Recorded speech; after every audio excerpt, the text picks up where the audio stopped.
Boa noite a todos e a todas, né, que estão aqui presentes, quem está no plano espiritual e quem está na internet, né? Então sejam todos bem-vindos, né, a esse momento de reflexão. Eu venho, né, batendo e trabalhando em cima da mesma tecla, né? Quem já me acompanha, né, já me ouviu, o tema que eu desenvolvo, que eu estou estudando, que eu estou em busca e tentando aplicar, né, é a cura da criança interior. Então o tema, né, falando sobre família, né, então eu acho que está bem colocado, está bem dentro, né, porque todos nós passamos por uma família de alguma forma, né, algum estilo de família, e fomos criança um dia, né, e essa criança ainda está aí dentro da gente, né, está dentro de cada um de nós aqui temos as lembranças e as memórias, né, da nossa criança. E o assunto que eu vou estar discorrendo, eu me baseei no Alberto Almeida. Eu trouxe aqui só para poder ler o título da palestra dele. É uma palestra que está no YouTube, Cuide de Sua Criança Interior, com Alberto Almeida, né? Muito boa, né? O Alberto é fantástico, né? E ele toca nos pontos assim bem interessantes, né, do dia a dia. Eu gosto muito dele porque ele faz uma abordagem bem próxima da gente, né? Ele traz o assunto para o nosso dia a dia e fica fácil para a gente compreender. E baseei também na Joana de Ângeles, que esse aqui é o livro, né, que eu estou lendo, né? Quem tiver oportunidade de, não sei se tem ele aqui, olha que coisa maravilhosa, gente, tem uma prateleira aqui cheinha de livro, né? Vamos estudar, gente, vamos ler, tá? Leitura, né, trabalho e treino, aplicação, né, do que a gente lê. Num dos últimos capítulos aqui, a Joana traz assim: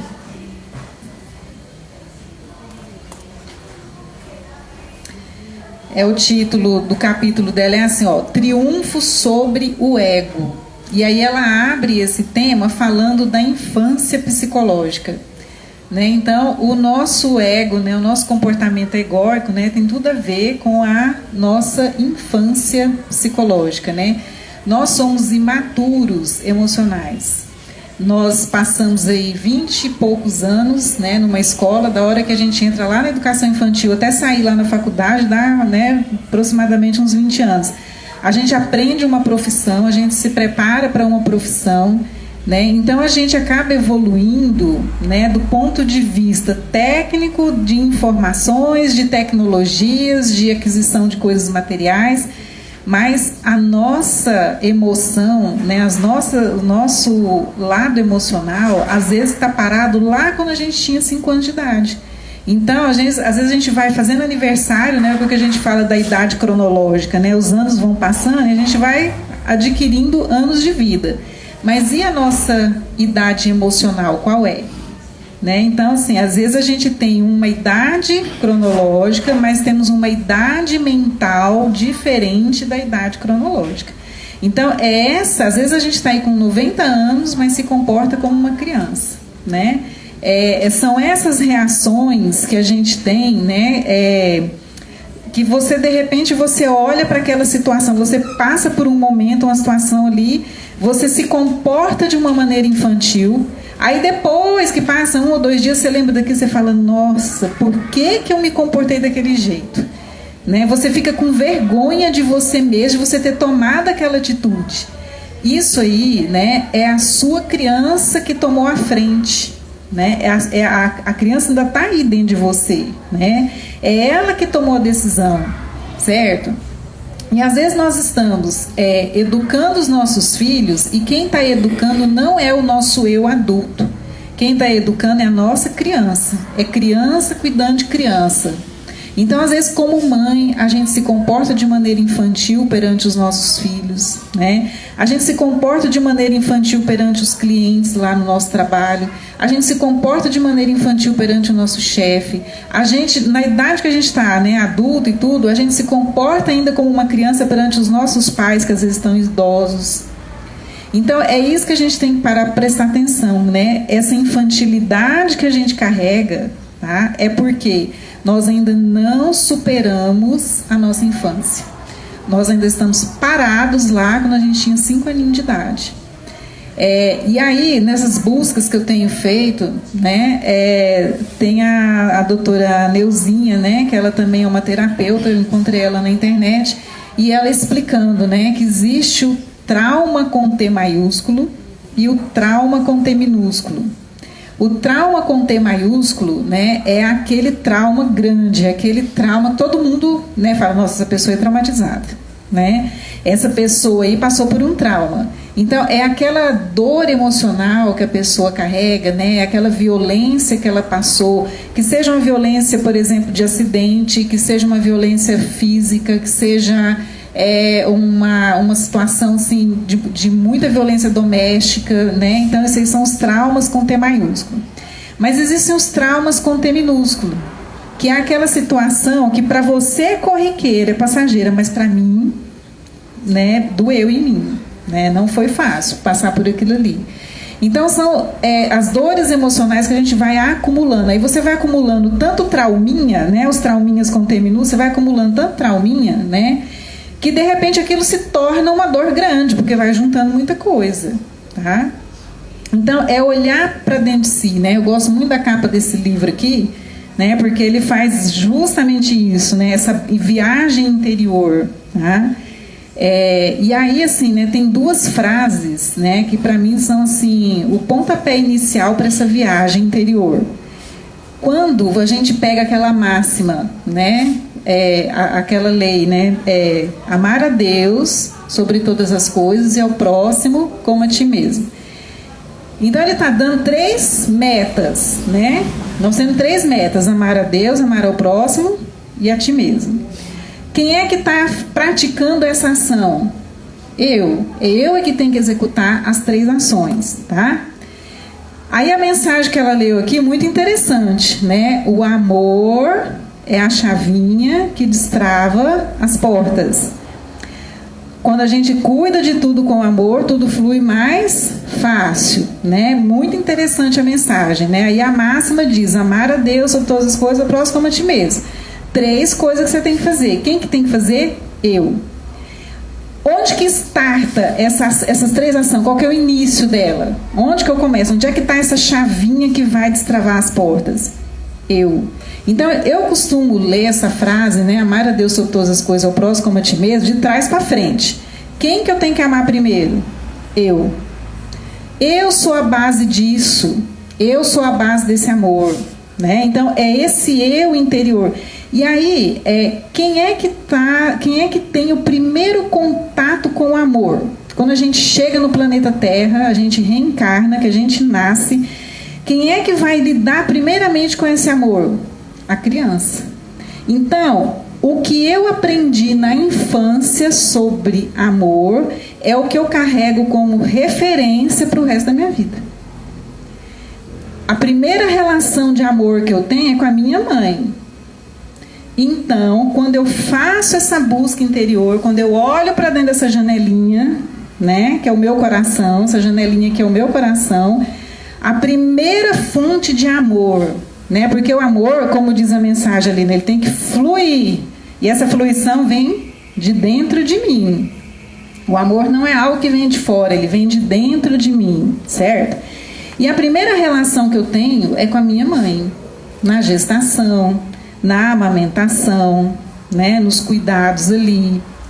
Aí eu vou ter também ali no núcleo familiar, né, se por um acaso tem o pai perto ali, né, eu vou ter também essa relação, essa primeira referência de amor com o pai. Então a base dessa criança interior, gente, é pai e mãe. Esse eu que tem que amar, que tem que executar essas 3 ações, amar a mim mesma, amar ao próximo e amar a Deus, eu nunca vou dar conta de amar o próximo e nem a Deus, se eu não estou bem resolvida com essa ideia de amor, com essa construção de amor que começou lá na minha infância. E aí como que a gente percebe, né, assim, os trauminhas, né, que a gente vai acumulando, né, nessa infância aí? A gente, por exemplo, assim, tem pessoas que têm compulsão por comida, né? Ansiedade. por comprar coisas, compra coisa desnecessária, né? Fica comprando coisa, depois você pensa, gente, mas para que eu comprei isso? Está lá parado, você nunca usou, né? Aí vai comprando. Isso aí tudo são sintomas de trauma, né? A pessoa, por exemplo, assim, você está sempre com aquele sentimento de cobrança, né, em relação à sua mãe. Porque minha mãe isso, porque minha mãe aquilo, porque meu pai isso, meu pai aquilo. A gente está sempre reclamando da mãe, sempre reclamando do pai, né? Isso aí é sinal de trauma na infância. Você não se sente amado o suficiente, né, lá na sua infância, certo? O Alberto ele traz, né, na palestra dele ali, né, ele traz uma reflexão muito interessante a respeito dessa relação com pai e mãe, né? Por exemplo, assim, ele diz o seguinte: às vezes o pai e a mãe, de experiências que vem trazendo da nossa ancestralidade, acha que educar filho é pela violência. Acha que educar filho, né, é autoridade. Eu sou autoridade, né, é aquele comportamento autoritário. Eu mando, você obedece, né? E aí, a criança ela não consegue interpretar, ela está numa relação ali de construção desse amor o tempo todo. E a criança ela não consegue fazer um raciocínio muito profundo. A criança ela age pelo instinto, ela age pela intuição. Então, ela está ali em pleno, ela está aberta e receptiva para receber amor. Tá? A primeira construção que a gente tem na infância é a construção de amor. É o carinho, é a afetividade, é a aceitação, o acolhimento, o aconchego, né? A satisfação das necessidades biológicas, né? Das necessidades básicas, é a fome, é a higiene, é o dormir no tempo certo, né? É ouvir palavras de elogio, de incentivo. A criança está aberta e receptiva para isso. Quando a gente nasce, nós somos abertos e receptivos para receber amor, certo? Aí, o nosso pai e a nossa mãe, o que eles são, gente? Adultos com criança interior ferida. O nosso pai e a nossa mãe são adultos com trauma. São adultos carregando dores da infância que não foram resolvidos. Eles se tornaram adultos, porém, com uma criança interior ferida. Os nossos pais também são imaturos emocionais. Os nossos pais também não foram compreendidos na infância deles. E foram tratados na base do cinto, do castigo, das chantagens, das premiações, né? Então, o que acontece? O pai e a mãe não sabem como lidar com a situação, né, de uma família. Eles não foram preparados para ter uma família. Né? A nossa cultura, gente, ela peca muito nesse ponto. Como eu disse para vocês, nós somos preparados 20 anos para ser um profissional, mas a gente não é preparado para ser pai e mãe. É na raça, né? É ali no instinto, tá? Então, o que o nosso pai e a nossa mãe tinha? Eles só sabiam bater, eles só sabiam gritar, xingar, humilhar a gente na frente dos outros, para ver se a gente aprende, para dar exemplo, né? Então, o que nós recebemos? Né? A criança estava ali, de que jeito? Receptiva para receber o quê? Amor, orientação, elogio, incentivo, ser conduzida com carinho e gentileza. No entanto, aquela pessoa que deveria estar fazendo isso com a criança é a primeira que bate, que agride. Então, quando a criança apanha, sabe o que acontece aqui dentro do coraçãozinho dela? Ela internaliza assim: eu estou aqui para receber amor desse ser que me gerou. No entanto, ele está me batendo e me agredindo fisicamente de maneira injusta, porque eu não tenho como me defender daquele homão, daquela mulherzona que é minha mãe, que é meu pai. Uma criancinha de 4, 5 anos, gente, que jeito que ela vai se defender de você? Se eu for para te dar uma mãozada, você vai vir para cima, vai revidar e vai se defender. A criança tem jeito de fazer isso, gente? Tá vendo como isso é muito violento? A criança recebe isso internamente, né? Assim, ó, eu não sou digna de amor, porque eu estou aqui para receber amor e estou recebendo violência. A criança se sente culpada porque ela olha para si mesma e fala assim: eu não presto, porque eu, né, estou provocando raiva na minha mãe. Eu sou culpada da minha mãe estar desse jeito. Então a criança vai internalizando sentimento de culpa, sentimento de que ela não vale nada, sentimento de que ela tem um defeito nela, tem um trem errado em mim. Não deveria ter vindo, eu não deveria ter nascido, né? Então, gente, essa educação violenta, ela só gera medo. Ah, eu tinha respeito pelo meu pai, porque meu pai era muito bravo. Meu irmão, você está confundindo respeito com medo. Respeito é uma coisa, medo é outra. Você tem medo da violência do seu pai, por isso que você fica quietinho. Por isso você obedece.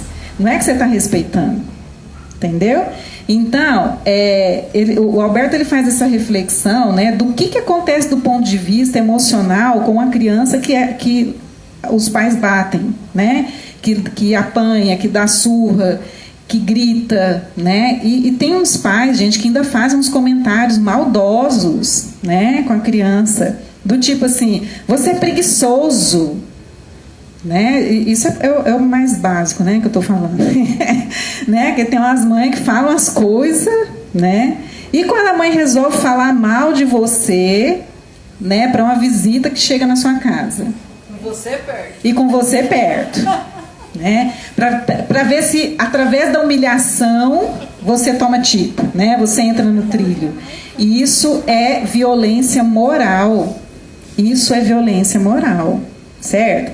Então esse momento aí que a mãe falou mal de você na frente dos outros, falou mal de você para os outros, né? E aí é tão interessante que é assim: o dia que sua mãe fala de mal de você para os vizinhos, logo vem um te contar que sua mãe falou mal de você, né? A gente fica sabendo, né? Que é o filho pródigo, né? Tudo que pertence a mim volta para mim, né?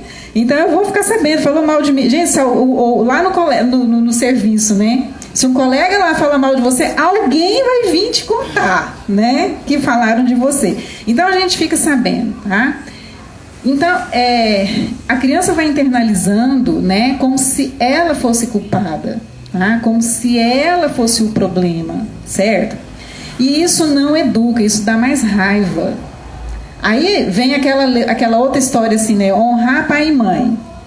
Aí a gente pensa assim: nossa, eu não posso ter raiva da minha mãe porque eu tenho que honrar ela. É pecado ter raiva da mãe. Gente, o que é honrar pai e mãe? Né? Honrar pai e mãe não é a gente aceitar tudo, goela abaixo, assim, não. Eles humilhando a gente, castigando a gente de maneira injusta. Por quê? Porque quem está agindo com violência com você não é a mãe adulta, é a mãe criança. É a criança interior daquela mãe que sofreu isso na infância dela e ela está replicando isso em você. Entendeu? Então, assim, a gente vem como assim, só passando para frente aquilo que a gente recebeu dos nossos ancestrais. Então, eu pergunto assim: há quantas gerações nós estamos reproduzindo essa educação violenta? E essa educação violenta está gerando o quê? Está gerando pessoas ansiosas, pessoas frustradas, depressivas, que não se conhece, não se aceita, se olha no espelho e se acha feia, se acha magra, se acha gorda, se acha alta, se acha baixa. Gente, ninguém está feliz consigo mesmo, por quê? Criança interior adoecida, né? A criança interior ferida, certo? Então, como que eu vou amar o próximo, amar a Deus, se eu não consigo nem me acolher com carinho? Se eu não consigo nem aceitar para mim coisas boas para mim. Você já viu que a gente tem uma tendência de alguém chega e elogia seu cabelo, né? A roupa é melhor do que o cabelo. Alguém chega e elogia sua blusa. Você tá com a blusinha, alguém chega e elogia. Nossa, que blusa linda que a senhora tá hoje. Aí ela fala assim: ah, mas é tão velhinha. Faz tanto tempo, né? Faz tanto tempo que eu já tenho essa blusinha. Eu tirei ela hoje do fundo do baú. Ou seja, a gente sempre tem um comentário negativo, né? A gente sempre rebate o elogio que alguém fez com alguma frase negativa. E isso também é trauma que a gente está carregando, é criança ferida, né? A gente tá trazendo isso da onde? Lá da nossa infância. Eu não sou digna de receber elogio, eu não sou digna de ser tratada com gentileza.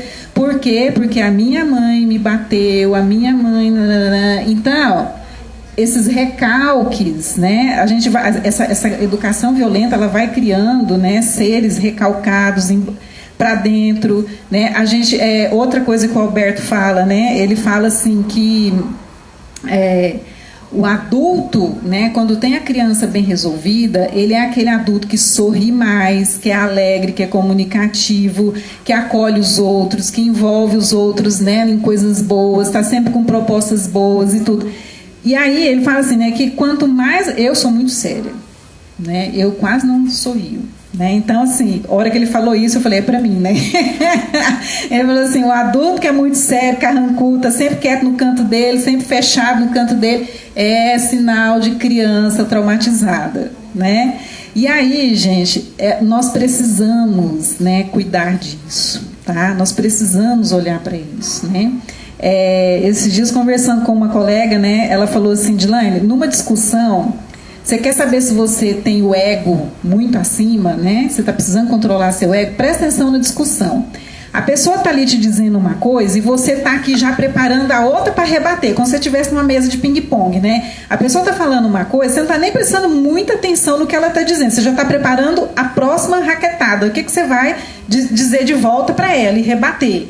Aí ela falou assim, isso é ego, isso é criança... né, ferida também, né, criança querendo ser vista, criança querendo ser notada, né? Aí ela disse assim, quer ver como que você controla esse ego? É você simplesmente dizer para a pessoa assim, sabe que você tem razão, eu não tinha pensado nisso. A conversa acaba na hora. Desmonta, né? Desmonta a pessoa. Então, assim, mas aí, gente, olha só, eu sabendo disso, né? Foi segunda-feira, né? Que a pessoa falou isso pra mim. Hoje teve uma discussão no meu serviço, gente, e eu me vendo na situação, né? Rebatendo. A pessoa falando e eu preocupada, o que eu vou dizer para rebater? O que eu vou dizer para rebater? E lembrando a minha amiga falando para mim assim, Dilane, você tem que falar para ela que ela tem razão. Não, a briga é interna, né? A briga é interna. Eu não consegui falar para a pessoa, né, assim, de voz audível, assim, né, mas eu consegui falar mentalmente. Enquanto ela estava falando, eu comecei mentalmente a dizer assim, fulana, você tem razão.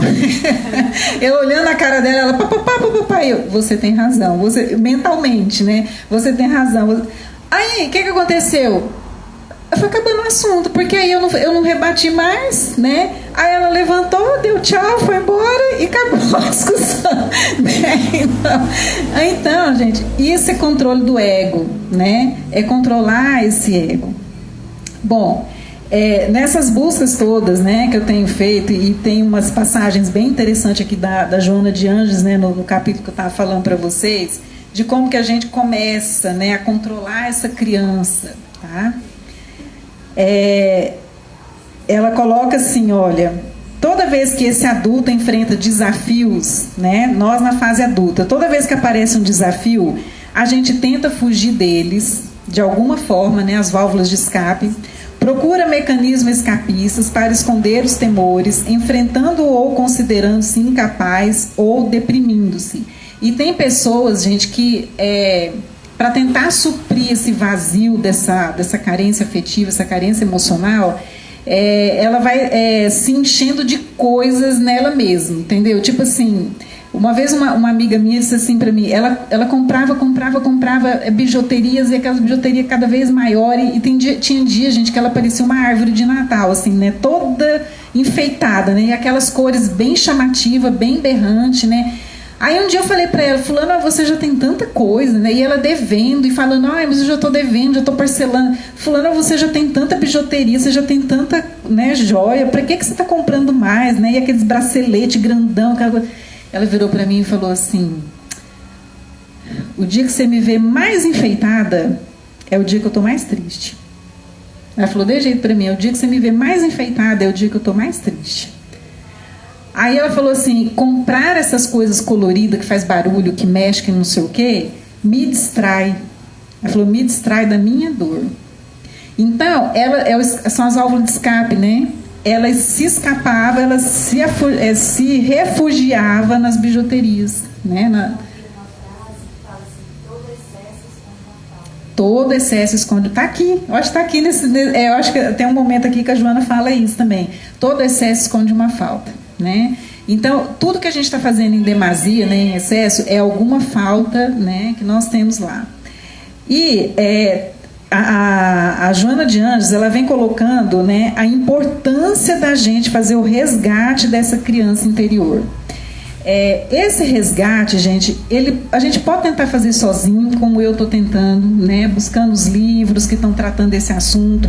Eu joguei hoje na internet, né, livros sobre cura da criança interior, né, tem bastante psicólogo trazendo.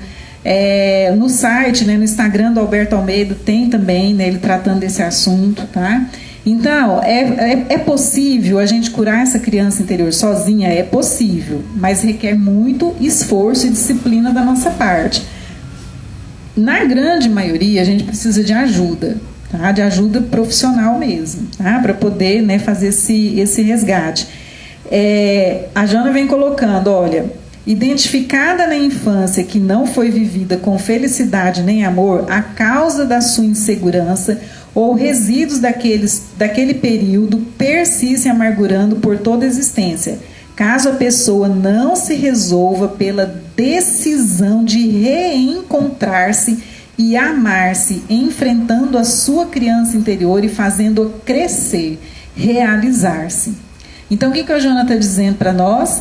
Que nós vamos continuar carregando essa amargura, e aí o Alberto Almeida ele vem e completa essa fala da Joana aqui, que ele fala assim, essa dor que a gente carrega da nossa infância, dos traumas da nossa infância, elas funcionam como o plug ali da tomada.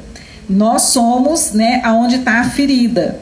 Aí vem os espíritos obsessor, vem as pessoas que começam a conviver com a gente, conhecer a gente melhor, e aí eles ficam fazendo o quê?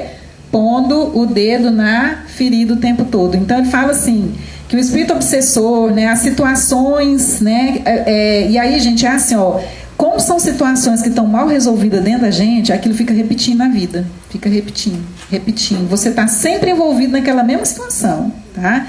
Então funciona como o plugzinho, né? Que vai lá na tomada e encaixa. Então, assim, fica sempre acionando.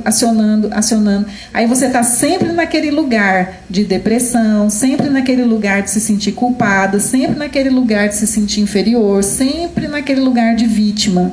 A gente está sempre na posição de vítima e a gente não caminha, não evolui. Então, tanto a Joana fala como o Alberto fala que a gente precisa olhar para essa criança.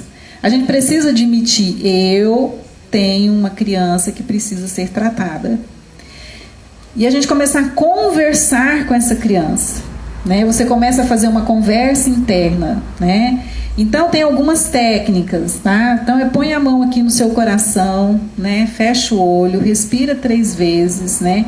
Lembra de você quando você era criança, né? E fala para você mesmo, eu me amo, eu me vejo, eu me aceito do jeito que eu sou. Né? É você fazer essa conversa interna com você mesmo. Eu sou digna de amor só pelo fato de eu existir. Eu sou digna de ser tratada com gentileza. Eu sou digna de ser tratada com carinho. Então é você fazer, são frases de afirmação para você mesmo. E em relação aos nossos pais, né? Existem algumas frases, né, que são chamadas frases sistêmicas, né, já é dentro daquela teoria da constelação familiar, né, dentro dessa filosofia já, dessa psicologia analítica, né, que fala sobre os sistemas familiares. Então tem algumas frases sistêmicas, né, é você olhar, quando você lembrar do seu pai e da sua mãe, né, é você olhar para eles mentalmente. Você não precisa falar nada pessoalmente para eles. Tudo é mental. Mesmo que o pai e a mãe já tenham falecido, né? É você simplesmente dizer para eles assim, mentalmente. Sim, isso aconteceu assim. Mas isso já passou. E eu sinto muito. e dizer para esse pai e para essa mãe: eu respeito as suas escolhas, eu respeito o seu destino. Deixo você com as suas dores, deixo você com os seus traumas. Pai, mãe, a sua criança ferida, a sua criança interior, você vai resolver com a sua mãe, com o seu pai, que no caso são os nossos avós, né? Eu pego o sim da vida, eu pego o amor, porque, gente, é assim, ó, do ponto de vista dos... Quem aqui é pai e mãe sabe disso, né? Do ponto de vista do pai e da mãe, o que o pai e a mãe estão fazendo? Eles estão fazendo o melhor. Eu, como mãe, eu estou tentando fazer o melhor pelos meus filhos, né? Quem aqui é mãe, quem aqui é pai, está tentando fazer o melhor pelos filhos. Então, do ponto de vista do pai e da mãe, eles nunca traumatizaram a gente. Eu já fiz esse teste, né? Do ponto de vista do pai e da mãe, eles nunca traumatizaram a gente. Né? Inclusive, eu já cheguei um dia contando para minha mãe, né? Eu falei: mãe, essa situação assim lá na infância, né, causou isso. Ela virou para mim e falou assim: eu nunca fiz isso, é coisa da sua cabeça. Então, assim, eles não têm noção do trauma que eles causaram na gente. Por quê? Porque era a criança deles repassando para frente o trauma que eles estão carregando. Então, eles não reconhecem, né? Meu pai, ele não reconhece, né, os danos emocionais que ele causou em mim. Por quê? Porque ele também tem uma criança machucada, uma criança ferida, traumatizada, que não foi tratada, né? Então, ele acha, assim, que o que eu reclamo é mimimi. Entendeu? O que eu reclamo não chega nem aos pés do que ele passou com o meu avô.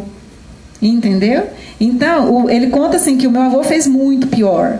E o que ele fez para mim, eu tinha que dar graças a Deus, porque ele já fez o melhor. Então, então não adianta você querer, a gente ficar cobrando do seu pai e da sua mãe esse amor. Entendeu? Por quê? Porque eles não receberam. Eles não têm para dar. Se eles não receberem, eles não vão dar. Certo? Então, o Alberto Almeida, né, e a Joana de Anjos, eles falam assim, que a gente precisa rematernar. A gente precisa repaternar, né? É você dizer: eu aceito o melhor que você fez por mim. Tudo que você fez, né? Essa é a conversa mental com seu pai e com a sua mãe, né? Pai, você fez o melhor para mim. Você deu para mim tudo o que você podia dar. Eu aceito o seu melhor. Eu pego o sim da vida, eu pego o amor que você me deu, mesmo que para você não tenha sido amor, né? E aí eles falam, às vezes tem situações, né, de pai e mãe que só pôs no mundo. Ainda assim, foi o melhor que eles conseguiram fazer, foi te pôr no mundo. Eles não te abortaram, não te mataram, né? E às vezes, porque meu pai me doou quando eu nasci, né? Eu fui doado, eu fui abandonado. Isso foi o melhor que eles conseguiram fazer. Entendeu? Então é a gente olhar para isso que nós recebemos dos nossos pais, o que quer que tenha sido, né? O que quer que eu tenha sido. Esses dias eu ouvi uma falando assim para mim, coisa de agora, gente, recente, né? A pessoa está com 24 anos. Ela falou assim para mim: o meu pai me vendeu a troco de droga, né? Então, mas isso foi o melhor que esse pai conseguiu fazer, certo? Então, o que quer que a gente tenha recebido dos nossos pais, mesmo que machucou a gente, que magoou a gente tem que soltar. A gente tem que virar, porque dentro das teorias sistêmicas é assim, ó, enquanto você fica aqui cobrando alguma coisa da sua mãe, do seu pai, você está olhando para o passado, porque o pai e a mãe representam o passado. Você está deixando de ver a vida que está passando. Então você tem que dizer: eu aceito o sim que você deu para a minha vida, porque você não me matou. Eu pego o que você conseguiu fazer de melhor para mim, a força, a coragem, e eu te deixo em paz. O que você fez para mim foi o suficiente. Eu vou te honrar sendo feliz, próspera, saudável, equilibrada. Isso que é honrar pai e mãe, gente. Honrar pai e mãe é a gente olhar para esse esforço dentro das limitações deles, dentro das dores que eles estavam carregando. Eles se esforçaram para fazer o melhor para a gente.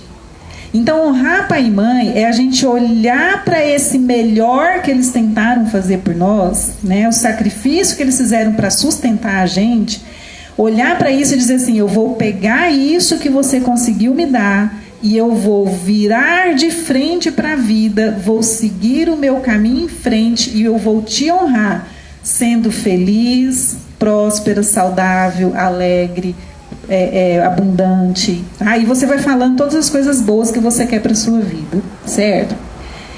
Então, gente, amar a Deus sobre todas as coisas é o próximo como a ti mesmo, né? Eu, quando comecei a fazer essa viagem, né, nessa busca dessa criança, eu cheguei à conclusão que eu vou precisar de, no mínimo, mais 3 encarnações. Uma só para poder lidar com o eu, o amar a mim mesmo, né, o auto-amor. Outra para poder amar o próximo. E lá pela terceira, né, para poder amar a Deus, né? Porque só essa do auto-amor, gente, vai dar pano para manga, né, para a gente conseguir chegar nesse ponto de achar. Eu ainda estou procurando a chave para destravar as portas, né? Eu ainda estou procurando essa chave, né? Então, gente, nós somos essa centelha divina, nós somos essa sementinha de amor, e a gente está aqui só para fazer isso, para fazer esse amor brotar dentro do coração da gente. Mas para fazer isso a gente precisa olhar para esse coração. Às vezes a gente fica muito preocupado em fazer pelo outro, e a gente esquece, né, de olhar para as nossas dores, né, o que nós estamos carregando. E às vezes a gente não tem força para olhar para a nossa dor sozinho, porque às vezes o trauma é tão grande, mas tão grande, que a gente não tem força para olhar para ele sozinho. Então é onde a gente precisa, né, de buscar ajuda profissional. Alguém quer fazer alguma pergunta? Quer fazer alguma colocação? Tudo ok? Então, né, quer falar alguma coisa, dona Cida? Só está pensando. Então, gente, né, vamos olhar para essa nossa criança, tá? Nos acolhermos, né? Começou a ficar triste, pensa assim, eu me amo, eu me acolho, eu me aceito. Isso são mantras, né? Isso são frases de autoafirmação, tá? Eu me acolho, eu me amo, eu me aceito, né? Leveza, força, libertação, puxar essas palavras. As palavras têm força, tá? Então puxa essas palavras, né? Gente, muito obrigada, né, pela atenção de vocês. Passo a palavra de volta, né, para nossa irmã aqui fazer o encerramento.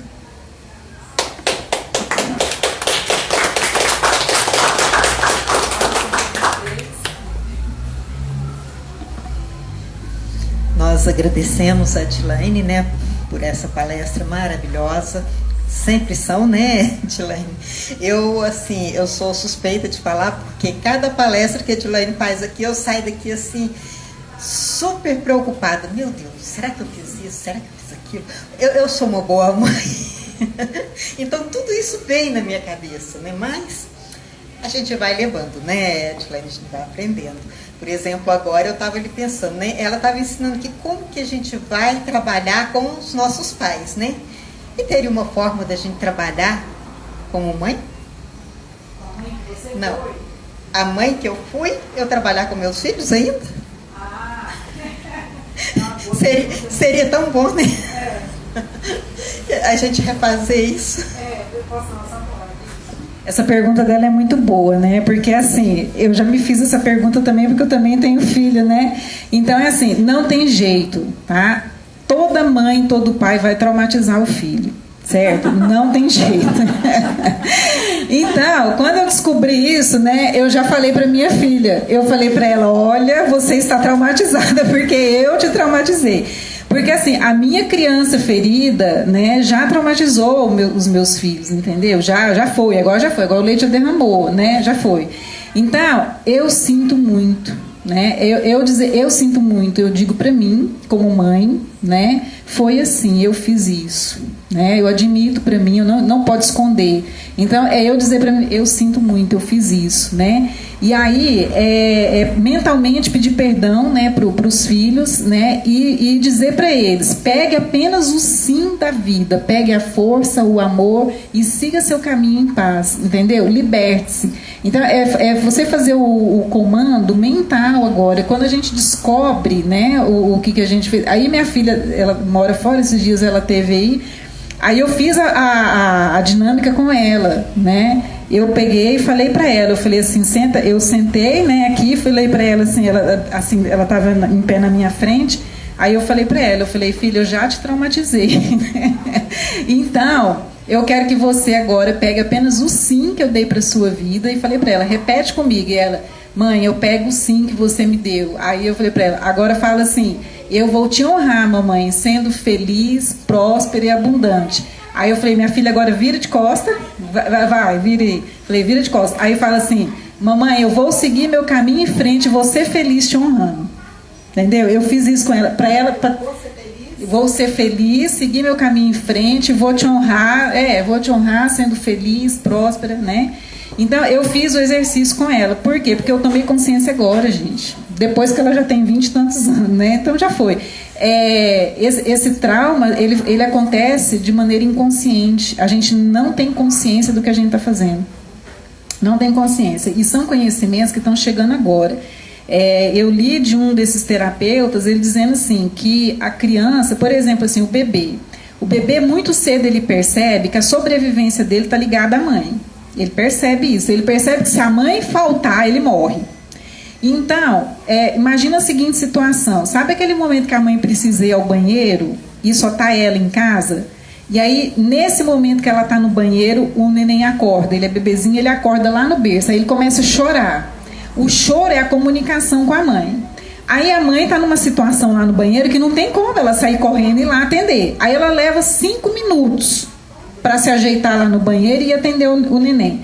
Esses 5 minutos é o suficiente para o bebê internalizar que ele está abandonado.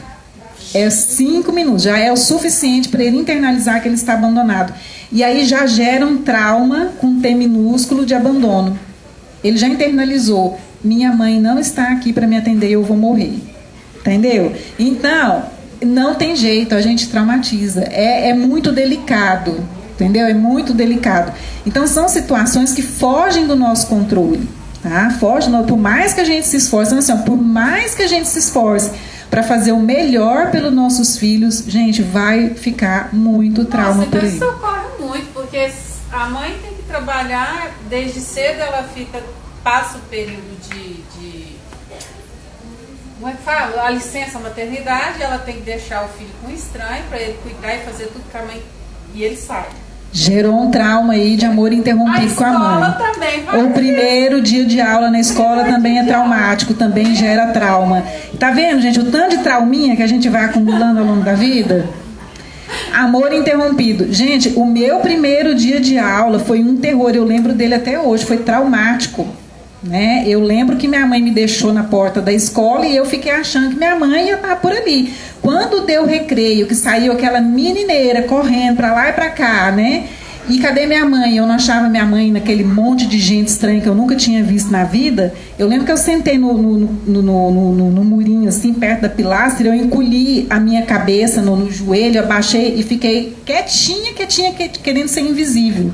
De medo daquelas pessoas, de criança, medo das outras crianças. Aí chegou as meninas perto de mim me chamando para brincar. E eu comecei a chorar. Trauma do amor interrompido com a mãe. Minha mãe me abandonou nesse lugar que eu não conheço ninguém. Entendeu, gente? Traumatizou. Então, assim, minha mãe tem culpa disso? Não tem, né? Então, por isso que ela fala, é tudo coisa da sua cabeça. Então, é eu que tenho que olhar para essa criança e dizer para ela, calma, você tem que dar um apelidinho para sua criança, tá? Acha um apelidinho carinhoso, né? Então o meu é Didizinha, né? Então eu converso com a Didizinha. Calma, Didizinha, vem cá, meu amor, você está bem, tá tudo bem, você está segura agora, né? Não precisa mais ter medo. Então eu vou conversando. Toda vez que eu lembro de alguma coisa, eu paro e converso com a minha criança, né? Tem que conversar, tá? Então vai dar mais 1 hora de palestra aqui, né? Mas tá bom. Outro dia a gente conversa mais.